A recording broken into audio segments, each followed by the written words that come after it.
15 hal yang menghapus amal ibadah. Yang pertama, berbuat syirik. Syirik dianggap sebagai suatu kezaliman yang besar dan perbuatan tersebut merupakan penghinaan terhadap Allah. Mengapa? Karena perbuatan tersebut telah menyamakan Allah dengan makhluk ciptaannya. Allah akan memberikan balasan bagi mereka yang berbuat syirik, yaitu dengan tidak menerima amal ibadah yang mereka perbuat. Bahkan Allah tidak akan mengampuni umatnya yang mati dalam keadaan belum bertaubat dari perbuatan syirik tersebut.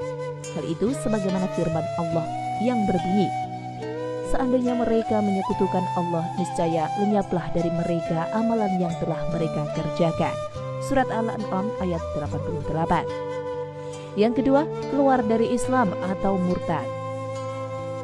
Allah telah menjanjikan suatu balasan bagi mereka yang berbuat murtad, sebagaimana firman-Nya dalam Al-Quran, barang siapa di antara kalian yang murtad dari agamanya kemudian mati dalam keadaan kafir, maka mereka itulah orang-orang yang terhapus amalannya di dunia dan akhirat, dan mereka itulah penghuni neraka, mereka kekal berada di dalamnya.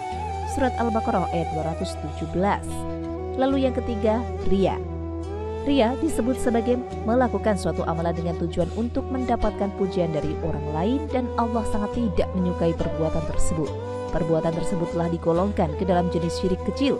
Sebuah hadis qudsi telah meriwayatkan firman Allah tentang betapa bencinya Dia terhadap perbuatan riya.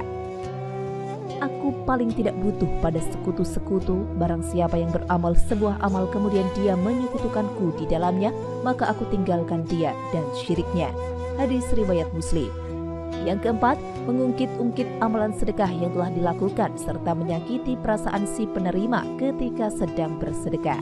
Sebagaimana firman Allah, hai orang-orang yang beriman, janganlah kamu menghilangkan pahala sedekahmu dengan menyebut-nyebutnya dan menyakiti perasaan si penerima.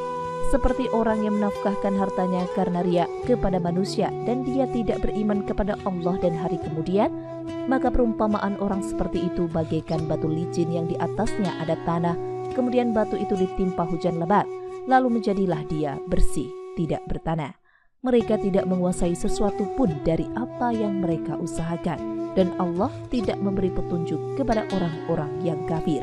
Surat Al-Baqarah ayat 264. Lalu yang kelima, melakukan amalan dengan niat duniawi semata.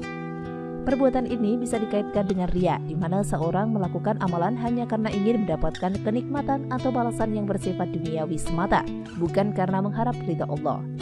Oleh karena itu, Allah berfirman, barang siapa yang menghendaki kehidupan dunia dan perhiasannya, niscaya kami berikan kepada mereka balasan pekerjaan mereka di dunia dengan sempurna, dan mereka di dunia itu tidak akan dirugikan. Itulah orang-orang yang tidak memperoleh di akhirat kecuali neraka, dan lenyaplah di akhirat itu apa yang telah mereka usahakan di dunia, dan sia-sialah apa yang telah mereka kerjakan. Surat Hud ayat 15-16. Yang keenam, sibuk dengan aib orang lain. Karena terlalu sibuk mengurusi aib orang lain menjadikan seseorang lupa akan aib dirinya sendiri. Ini juga merupakan salah satu hal yang dapat menghapuskan amal ibadah orang tersebut.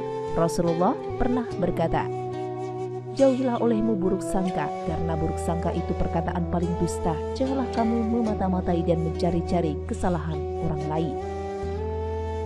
Ketujuh, berucap atas nama Allah bahwa seseorang tidak akan diampuni dosanya. Ampunan yang berasal dari Allah adalah merupakan hal yang gaib. Tak satu pun makhluk dapat mengetahuinya. Jadi ketika seseorang berkata atau bersumpah atas nama Allah bahwa Allah tidak akan mengampuni dosa saudaranya, maka itu dianggap sebagai ucapan tanpa ilmu, dan Allah sangat membenci hal itu.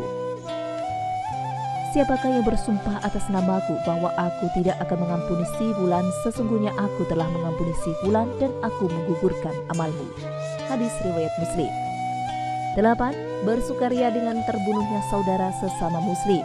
Dalam sebuah hadis yang diriwayatkan oleh Abu Dawud, Rasulullah SAW berkata, barang siapa membunuh seorang mukmin dan berharap akan terbunuhnya, maka Allah tidak akan menerima darinya penolakan azab ataupun penebusan. 9. Bid'ah.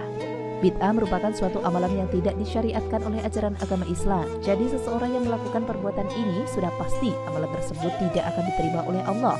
Rasulullah SAW bersabda, barang siapa yang beramal tanpa ada perintah dari kami, maka tertolak. Hadis riwayat Muslim. 10. Melakukan perbuatan-perbuatan yang dilarang ketika dalam keadaan sepi. Makna dari istilah ini adalah seseorang yang telah melakukan amalan kebajikan tatkala ia berada di hadapan orang lain, akan tetapi ketika ia sedang sendiri, maka ia melakukan perbuatan yang dilarang oleh Allah. 11. Membenci Al-Quran. Allah telah berfirman, yang demikian itu adalah karena sesungguhnya mereka benci kepada apa yang diturunkan oleh Allah, Al-Quran. Lalu Allah menghapuskan pahala-pahala amal-amal mereka. Surat Muhammad ayat 9. 12. Mendatangi dukun dan paranormal. Dukun atau paranormal merupakan golongan pelayan setan, dan jika seseorang yang mengunjungi mereka, maka Allah tidak akan menerima amal ibadah yang ia kerjakan.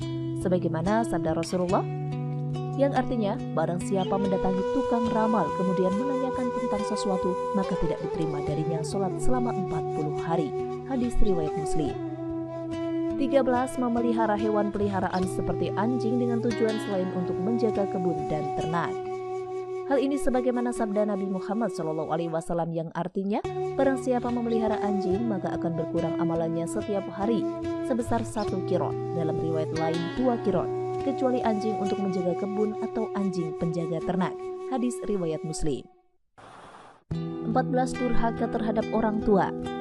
Rasulullah SAW pernah berkata, 3 golongan yang Allah tidak akan terima dari mereka penolakan atau penebusan, yaitu orangnya durhaka kepada kedua orang tua, pengungkit pemberian, dan pendusta takdir. 15. Mendustakan takdir. Hal ini sebagaimana sabda Rasulullah pada poin sebelumnya. Selain itu dalam hadis yang lain, Rasulullah SAW juga bersabda, seandainya seseorang menginfakkan emas di jalan Allah sebesar gunung Uhud, tidaklah Allah akan menerima infak tersebut darimu sampai engkau beriman dengan takdir. Dan ketahuilah bahwa apa yang ditakdirkan menimpamu tidak akan menyelisihimu, sedang apa yang ditakdirkan tidak menimpamu, maka tidak akan menimpamu. Kalau seandainya engkau mati dalam keadaan mengimani selain ini, tidak beriman dengan takdir, niscaya engkau masuk neraka. Hadis riwayat Abu Dawud, Ibnu Majah, dan Ahmad. Demikian mengenai 15 hal yang dapat menghapus amal ibadah. Semoga informasi ini bermanfaat. Terima kasih sudah menyimak video ini. Sampai jumpa di video selanjutnya. Wassalamualaikum warahmatullahi wabarakatuh.